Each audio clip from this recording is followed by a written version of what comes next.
Hi, this is Tim of the 1916 Company. Welcome and thanks for logging on. If you love this watch, email me, Team Mosso at the1916company.com for purchase pricing and availability questions concerning this watch.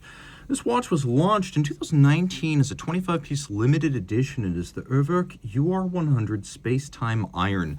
Despite the name, it is primarily steel, titanium, and sapphire, and you can see the watch features the classical Urwerk satellite hours complication in a everyday friendly package. In terms of dimensions, it's 41 millimeters across, and that's across right there. I measure it 13.5 millimeters thick, and from lug tip to lug tip, 49.5 millimeters. We'll throw it on my wrist, which is 16 centimeters in circumference. I may as well set this so you get at least some sense of what time it is. If you've never seen one of these before, it can be confusing at first, but it is very intuitive. Okay, on my wrist, 16 centimeters in circumference, it wears well. This is a large watch, but the unusual size and shape of it means that the usual sizing rules don't really apply. It's not supposed to look normal, proportional, or classically elegant. So my wrist is 16 centimeters circumference. This will actually fit underneath most cuffs. But I could say that even if your wrist is maybe 15 centimeters circumference, a bit smaller than mine, you could still wear this just fine. Now the dial. You're looking at 6:30. It's just like that.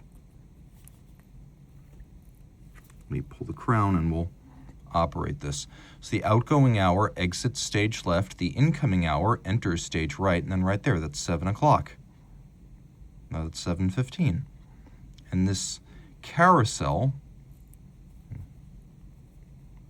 of time continues to circulate. This was originally brought into the watchmaking sphere by Audemars Piguet in 1991 with the star wheel. Prior to that, it was a late Renaissance complication for clocks called wandering hour. The main difference between AP's setup and Urwerk's setup is that Urwerk uses a Maltese cross mechanism to rotate and index the hours, whereas AP, as the name implies, uses a star wheel system where you have star wheels bearing sapphire discs, and then there are multiple jumper springs. That whole system that AP uses is finicky, ages badly in between services, and tends to be very sensitive to shock, whereas the Urwerk system is bomb-proof. Now, taking a look at the strap, you can see it's proprietary. Both of these halves are going to have to be special ordered from Urwerk, which is not hard at all. They supply straps for every model they've ever made. Or you could go with a full custom maker. But if you're going to go with the custom strap, be sure to have the old strap to send to them as a reference for measurements.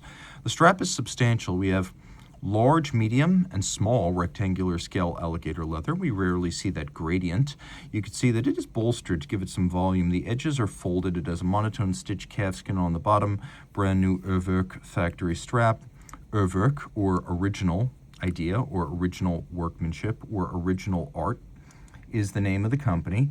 Felix Baumgartner is the watchmaking genius behind them, and Martin Fry is the designer. Despite the name, they're based out of Geneva, and if you're ever there, go check them out. They've related to me that they wish more collectors would stop by and see the factory. Don't leave them hanging.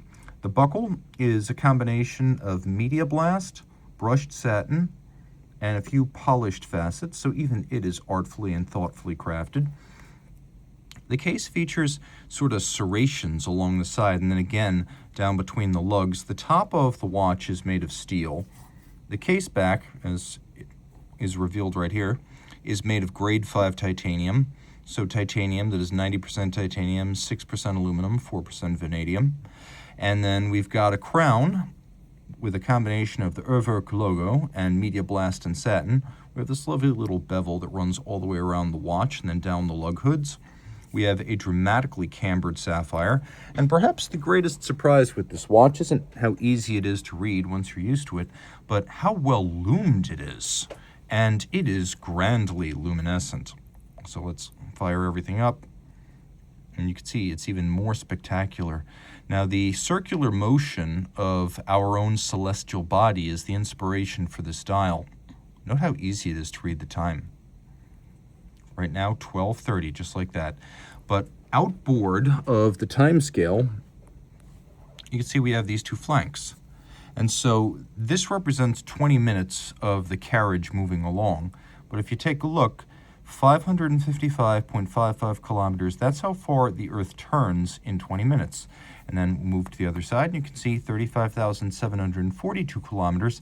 That is how far the Earth flies through space in its orbit around the sun in 20 minutes. Now, the carriage is made of ultralight alloys, and the closer you get, the more impressively decorated it is. So if you want classical horlogerie, there is plenty of that here. You can see it says UR-100 underneath, UR-100 again.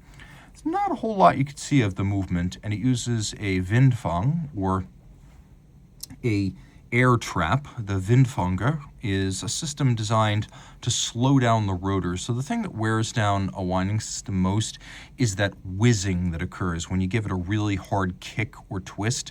It's not so much the constant motion, because winding systems are designed for that. It's the occasional hard snap of the wrist that causes the rotor to really just go surging and whizzing in circles. And that is what this is designed to combat. This is designed to slow the winding process down to a level that will always be relatively benign to the winding system. And it also obscures the fact that much of this movement is actually a Zenith Elite, and that's long been the case with Urwerk-based calibers. So it's an automatic winder, I believe unidirectional winding because it's an Elite, so 48-hour power reserve, 4 Hz beat rate. It is considerably more complex than the basic Elite movement because this is a 39 joule movement and an Elite only has 27, so there is a lot of manufacturer watchmaking going on here. I believe Urwerk even builds the base plates and the bridges. I don't think they just case up an Elite movement because I believe the bridges and plates are made of R-cap, which is a special alloy that Urwerk uses and Zenith does not. And if you were to see it, it would be artisanally decorated. You can see externally we've got satin, we've got some beveling, polished screws, and engine turning. And then we've got the Windfanger, or the little air trap rotor. And my understanding is that this turns and completes 6 full rotations for every 1 rotation of the rotor itself. Then water resistance is 30 meters, so again, don't test the theory.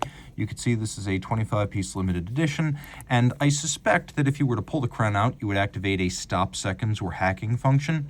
The Elite has that, although it's hard to tell because this watch does not include a seconds hand, but it is part of the Elite architecture. A beautiful watch, and one with an ironclad, reliable base movement architecture. A lot of fun to play with and a lot of fun to show your friends. Somewhere between a watch and a gadget, there is Urwerk. So reach out to Team Mosso at the 1916company.com for purchase and pricing details.